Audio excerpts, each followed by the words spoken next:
Hello students, hope you all are doing well. See fundamentals of management ની અંદર previous session ની અંદર આપણે unit 3 organizing એમાં ડિસ્કસ કરતા હતા about the introductory part. બરાબર, જેમાં આપણે અલગ અલગ ઇકોનોમિસ્ટે આપેલી ડેફિનેશન્સ જોઈ, જેના ઉપરથી તમને આઈડિયા આવ્યો કે ભાઈ કોઈ કોમન પર્પસ જે છે એના અચીવમેન્ટ માટે દરેક લોકો કોઓર્ડિનેટ થઈ અને એક એફર્ટ્સ કરે, બરાબર, કે જેમાં દરેક વ્યક્તિના ફંક્શન્સ ડિસાઇડેડ હોય, દરેક વ્યક્તિની ઓથોરિટીઝ ડિસાઇડેડ હોય, દરેક વ્યક્તિના રાઇટ્સ ડિસાઇડેડ હોય, બરાબર. સો આ બધી વસ્તુ જે છે એ આપણે પ્રીવિયસ સેશનની અંદર ઇન્ટ્રોડક્ટરી પાર્ટની અંદર ડિસ્કસ કરી. સી નેક્સ્ટ તમને આપેલું છે કેરેક્ટરિસ્ટિક્સ ઓફ એન ઓર્ગેનાઇઝેશન. સી એક વસ્તુ યાદ રાખવાની છે કે આ ઓર્ગેનાઇઝિંગના કેરેક્ટરિસ્ટિક્સ છે નહીં. These are the characteristics of an organization. Fine. So you have to particularly remember all these things. તમારે આ દરેક વસ્તુ જે છે એનું ધ્યાન રાખવું પડશે અને એના પર વર્કઆઉટ કરવું પડશે. Fine. So let us focus on that part કે શું કહેવા માંગે છે લોકો આપણને કેરેક્ટરિસ્ટિક્સની અંદર. ફર્સ્ટ તમને કીધું છે it is the structure of relationships. Yes, organization જે છે itself is the structure of relationship. how? તમને એમ નહીં કે મેડમ ઓર્ગેનાઇઝેશનની અંદર તો બધા ફોર્મલી બિહેવ કરતા હોય ના, દરેક વખતે એવું નહીં. એ આગળ આપણે ફોર્મ્સ ઓફ ઓર્ગેનાઇઝેશનની અંદર પણ ઘણું ટાઈપ્સ ઓફ ઓર્ગેનાઇઝેશનમાં કે કેવી રીતે જે છે એ પર્ટિક્યુલર મેનરની અંદર સ્ટ્રક્ચર કામકાજ કરે છે, બરાબર. સો રિલેશનશિપ એ જગ્યાએ એવી રીતે પણ હોય છે કે જ્યાં બોસ જે છે એના સબઓર્ડિનેટ સાથે, મેનેજર્સ લોકો એના સબઓર્ડિનેટ સાથે, સુપરવાઇઝર કે ફોરમેન લોકો એના સબઓર્ડિનેટ સાથે, દરેક સબઓર્ડિનેટ સાથેની એક રિલેશનશિપ હોય.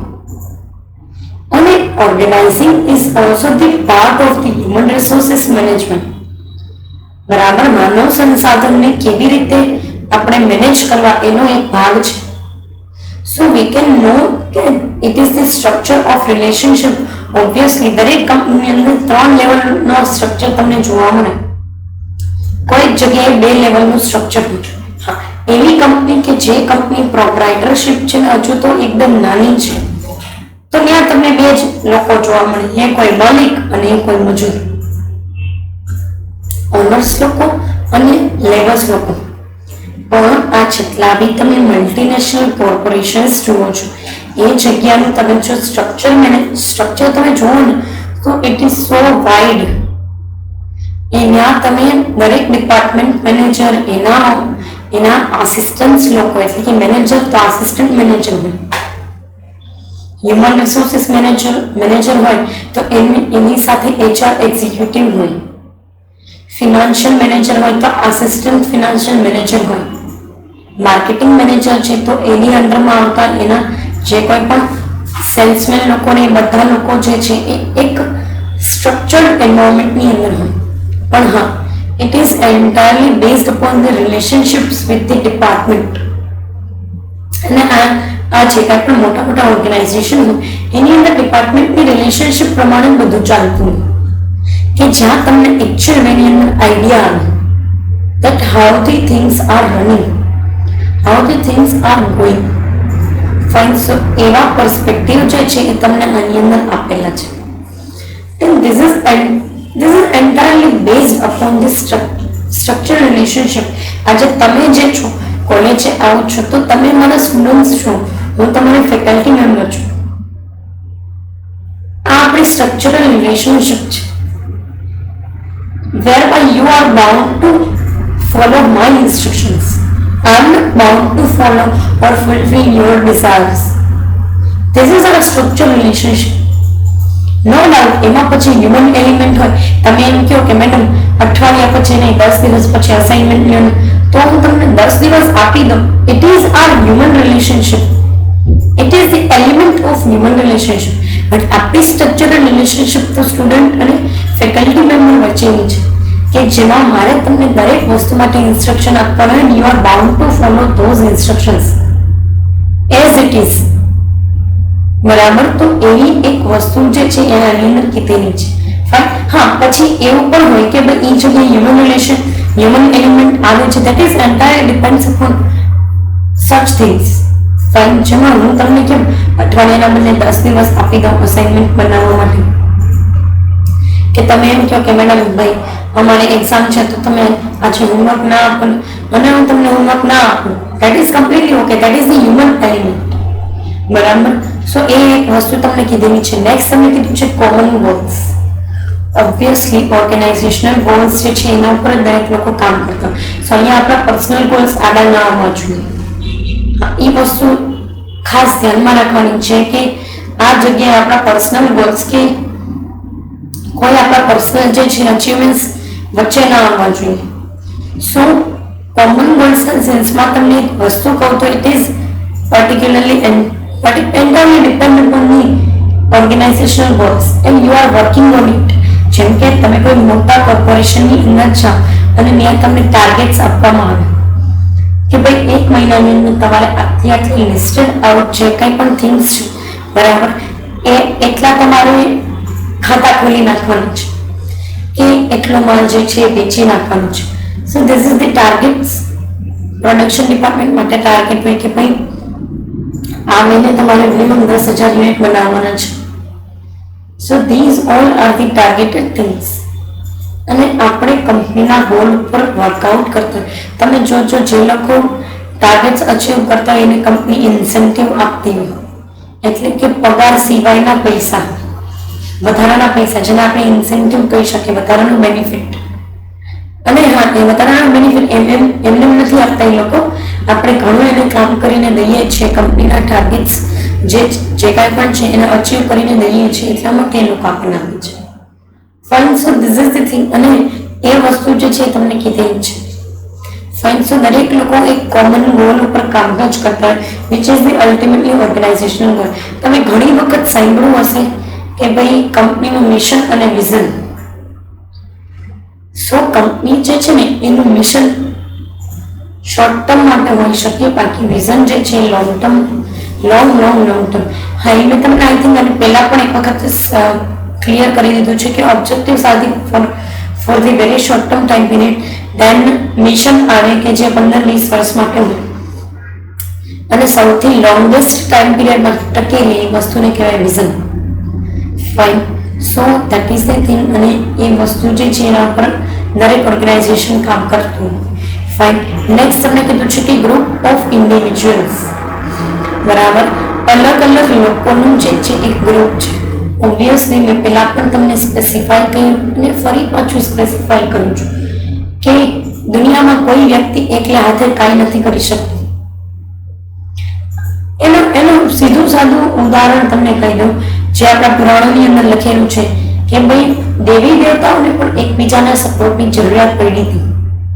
દુનિયામાંથી ખરાબ લોકોને, ખરાબ મનોવૃત્તિને કાઢવા માટે પૃથ્વી ઉપરથી, ધરતી માતા ઉપરથી ખરાબ મનોવૃત્તિ વાળા લોકોને કાઢવા માટે દેવોને, દેવીઓને પણ એકબીજાની મદદની જરૂર પડી હતી. સો કોઈ વ્યક્તિ એકલા હાથે કાંઈ ન કરી શકે. So organization itself is the group of individuals. બરાબર. એ જે કાંઈ પણ છે એ ઇન્ડિવિજ્યુઅલ્સનું ગ્રુપ છે અને એના ઉપર દરેક એક્ટિવિટી ચાલે છે. બરાબર. સો એ એક પોઈન્ટ ઓફ વ્યૂથી જે છે એ કીધેલું છે. અને સી મેં એની પહેલા બી તમને એક વસ્તુ કીધી, ફરી પાછી કહું છું કે આ દુનિયાની અંદર તમારે જો કામ કરાવડાવવું હોય ને કોઈ પાસે તો તમારે અલગ અલગ ટેલેન્ટની જરૂરિયાત પડે, અલગ અલગ લોકો, અલગ અલગ સ્કિલ વાળા લોકોની જરૂરિયાત પડે કે જે લોકો અલ્ટિમેટલી તમારા માટે કામ તો કરે જ છે. બરાબર. પણ હા, તમારા માટે કામ કરવા સિવાય એ લોકો પોતાની સ્કિલને પણ ઇમ્પ્રૂવ કરી શકવા જોઈએ. then and then only your purpose will be fulfilled. Fine. Next તમને કીધું છે કોઓર્ડિનેશન. કોઓર્ડિનેશનનું કહેવાનો સીધો સાધો મતલબ એટલો જ છે કે ભાઈ દરેક એક્ટિવિટી અલાઇન વેની અંદર ચાલવી જોઈએ. આજે આપણા કંપનીની અંદર જે કોઈ પણ લોકો આવે છે એ દરેક લોકો અલગ અલગ જગ્યાએથી બિલોંગ કરતા હોય છે અને અલગ અલગ જગ્યાએથી બિલોંગ કરતા, અલગ અલગ એન્વાયરમેન્ટમાંથી બિલોંગ કરતા. સો એની વિચારસરણી, એની કામ કરવાની જે કાંઈ પણ મેથડ્સ છે એ દરેક વસ્તુ અલગ અલગ હોય, બરાબર. અને ખાસ આ તો આપણે અહીંયા આ જગ્યાએ છીએ એટલે અલગ વસ્તુ છે. બાકી તમે જો મોટી મોટી કંપનીમાં છો, અને એક વસ્તુ હું તમને કહું કે તમે કોઈ પણ સ્કેડ્યુલ્ડ બેંકમાં જાશો ને અથવા તો નેશનલાઇઝ બેંકની અંદર, ત્યાં તમને ખાસ જોવા મળશે. જેમ કે એસબીઆઈ બેંકની અંદર તમે જાઓ તો અલગ અલગ સ્ટેટમાંથી આવતા લોકો જે છે તમને જોવા મળે, અને એ લોકો ઇફેક્ટિવ વેની અંદર કામકાજ કરતા હોય, બરાબર. એ લોકો આપણી લેંગ્વેજ ન જાણતા હોય છતાંય આપણા લોકો સાથે બહુ પોલાઇટલી એકદમ સારી રીતે જે છે ડીલ કરતા હોય, અને આ સાચી વસ્તુ જ છે. સો કોઓર્ડિનેશન જે છે ઓર્ગેનાઇઝેશનની અંદર હોવું જોઈએ. This is the characteristic and this is the element that must be fulfilled, બરાબર. સો કોઓર્ડિનેટેડ મેનરની અંદર એક્ટિવિટી હોય છે. અને ખાસ તો આજે તમે લોકો કોલેજે આવો છો અને તમે લોકો એકબીજા સાથે ઝઘડો કરવા માંડો તો એ કોઓર્ડિનેશનમાં ના. તો કોઓર્ડિનેશન એટલે શું? તો કે તમે બધા સાથે મળીને ભેગા મળીને તમને અસાઇન કરવામાં આવેલું કામકાજ જે છે એ કરો, બરાબર. તમને અસાઇન કરવામાં આવેલી જે કઈ બી વસ્તુઓ છે એને તમે કરો. Fine. So this is the thing and this is the particular we can say that the way of working. Fine. Next તમને કીધું છે ઓથોરિટી. દરેક ઓર્ગેનાઇઝેશનની અંદર એક ઓથોરિટી નામનું એલિમેન્ટ હોય છે. આજે હું જે છે એ આ એજ્યુકેશન ઓર્ગેનાઇઝેશનની ઓથોરિટી કહેવાય. મારી ઉપર એક ઓથોરિટી આવે એચઓડી, એની ઉપર એક ઓથોરિટી આવે પ્રિન્સિપલ સર, બરાબર. તમારી ઉપરની ઓથોરિટી હું છું, અને તમારા ક્લાસમાંથી જો હું કોઈને જે છે એ એક ક્લાસ મોનિટર તરીકે અપોઇન્ટ કરું છું, then he or she will be the authority. તો એ વ્યક્તિ ઓથોરિટી કહેવાય. ફાઇન. સો એક પેરામીટરની અંદર તમને આપેલું છે ને ઓબ્વિયસલી દરેક ઓર્ગેનાઇઝેશનની અંદર એક એવો વ્યક્તિ હોય કે જે દરેક વસ્તુને મેનેજ કરવા માંગતો હોય, કે જે દરેક વસ્તુના કો-અલાઇનમેન્ટ માટે વર્કઆઉટ કરતું હોય, અને એ જરૂરી બી છે. આવું ન થાય ને તો ઓર્ગેનાઇઝેશનમાં બધા લોકો મન ફાવે એમ કરે તો બધા પોતપોતાની ઓથોરિટીનો બાનો દે ને કે આજે મારી પાસે આ આવક છે, તારી પાસે આ આવક છે, તારી પાસે આવક નથી, તો આમ ન કરી શકે કે you are not able to do these things. Fine. So એ એક પેરામીટર જે છે તમને આપેલું છે. સો રૂલ્સ એન્ડ રેગ્યુલેશન્સ જે છે એના પર ફોકસ કરવાની વાત કરેલી છે. ફાઇન. ઓથોરિટી જે છે એના વિશે આપણે ડિસ્કસ કરો. Let us talk about the rules and regulations. C, દરેક જગ્યાના અમુક નીતિ નિયમો હોય છે, બરાબર. રૂલ્સ બનાવવામાં આવેલા હોય છે અમુક વસ્તુને અલાઈન, અમુક એક્ટિવિટીઝને ઇફેક્ટિવ મેનરની અંદર ચલાવવા માટે, અને રેગ્યુલેશન્સ બનાવવામાં આવે છે કોઈ વ્યક્તિ જે છે એના પરફોર્મન્સને જજ કરવા માટે. આજે માની લો આપણી કોલેજની અંદર એન્યુઅલ ફંક્શન છે અને તમને લોકોને તમારા લોકોની કમિટીઝ બનાવેલી છે, બરાબર. હવે તમે લોકો અલગ અલગ કમિટીના મેમ્બર છો, તો દરેક કમિટી માટે કંઈક ને કંઈક રૂલ્સ રેગ્યુલેશન્સ મેં બનાવ્યા છે કે જેના બેસિસ ઉપરથી હું ઇફેક્ટિવલી મેનેજ કરી શકું. કારણ કે તમે બધા જે છે તમારા મન ફાવે એમ કરવા માંગશો તો એક્ટિવિટીઝ જે છે એ કો-અલાઇન મેનરમાં થવાના બદલે જે છે એ વિખરાઈ જાય, સીધી વસ્તુ છે. So I will put some rules કે ભાઈ કમિટી મેમ્બર બને રહે અને આટલી લિસ્ટેડ આઉટ થિંગ્સ તમે નહીં કરી શકો. Then comes to regulations. રેગ્યુલેશન્સનું કામકાજ શું? તો કે કોઈ વ્યક્તિ જે છે એના ઉપર કંટ્રોલ કરવા, કોઈ વ્યક્તિ ઉપર કંટ્રોલ મૂકવાનો, યસ ઓર નો. અને આ કંટ્રોલ છે કંઈ પણ મૂકવામાં આવે છે કોઈ પર્સન ઉપર, એ પર્ટિક્યુલર પર્સન્સ જે છે, બરાબર, એ લોકો માટે કહી શકાય કે એક આપણે એફર્ટ્સ કરીએ છીએ. ફાઇન. એ લોકો માટે આપણે કહી શકીએ કે એક એફર્ટ્સ મૂકીએ છીએ. So this is the thing. And particular મેનરની અંદર તમે જે છે લોકોનું પરફોર્મન્સ બી જોઈ શકો. રેગ્યુલેશન્સ રેગ્યુલર તમે કરો છો કોઈ એક્ટિવિટીઝ નથી. ઓબ્વિયસલી આજે મેં તમારા લોકોની ટીમ બનાવી છે, બરાબર, અને એ ટીમની ઉપર મારું કોઈ રેગ્યુલેશન નથી.